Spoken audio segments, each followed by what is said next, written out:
عندها عدالة فيها أمسنا دشي عندها شرعي جرب الالكي وحلو قبطه saacado ka hor maanta oo jimco ah gurigan waxa ka jirtay nolol maalmeedkii qoyska ee caadiga ahaa ayaa dabcan si caadi ah u socday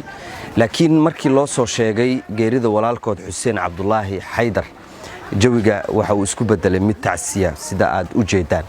ninkan dhalinyarada ah oo ku nool degmada Xamar Jajab ku noolaa ayaa la sheegay in ciidamada ku jooga howlgalka ADMIS ee ka socda wadanka Uganda ay toogteen mar uu taagnaa ama marayay isgoyska ceelgaabta ee magaalada Muqdisho ciidankaas oo la sheegay inay ku sii jeedeen madaxtooyada Villa Soomaaliya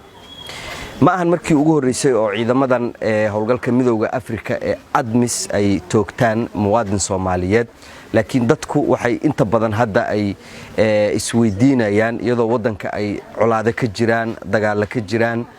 ciidamada AMISOM aysan qayb ka ahayn in qof muwaadin ay wadankiisa ku dilaan saameynta arintaas ay yeelanayso taasoo isgoyska ka sababtay ceelgaabta banaanbaxyo ay sameynayeen dad shacab ah oo runtii arintaas maanka ku hayay dilkana aad uga carooday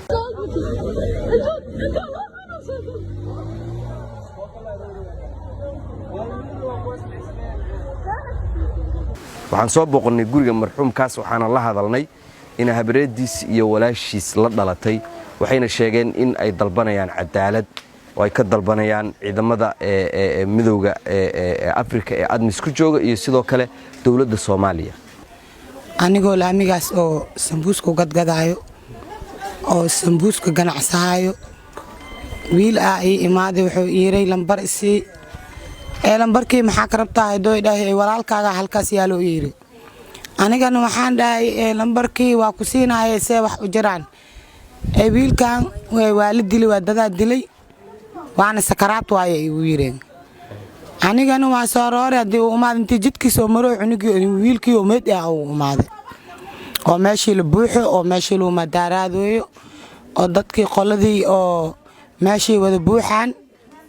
oo wiilkii meedkiis oo laamiga hada laga qaadan oo laamiga yaalo saasa uu imaaday oo wax loo qabaynin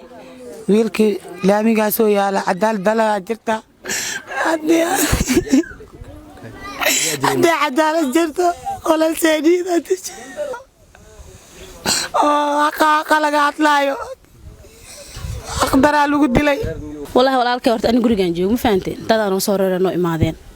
waxaan la walaalkay meed waxa uu yaal hada meeshii atagnay goobta atagnay meeshii wada buuxo walaalkay uu meed ama soo nadisha Allah ma fahanteen waxa uu galabsada malahan qoonad agteedo saan istaagsanay wuxuu isdhaa gaarida ka gudubtay kadib mar ma fahantaade waxa marka ilaa amarkiisa marka gaariga nin Soomaali la saarnaa la ninka uu ka istaagsan yahay waxa ku dhufan amal geedka weenaas uu aadiyaa la wuu ku dhici waay kan yiriishka soo qabsaday wuu ku dhuftay laba xab saddex amal ku dhuftay inta uu dhuftay horoon ka geeriyoodo waba dhintay dadka umada dhanaan sheegayo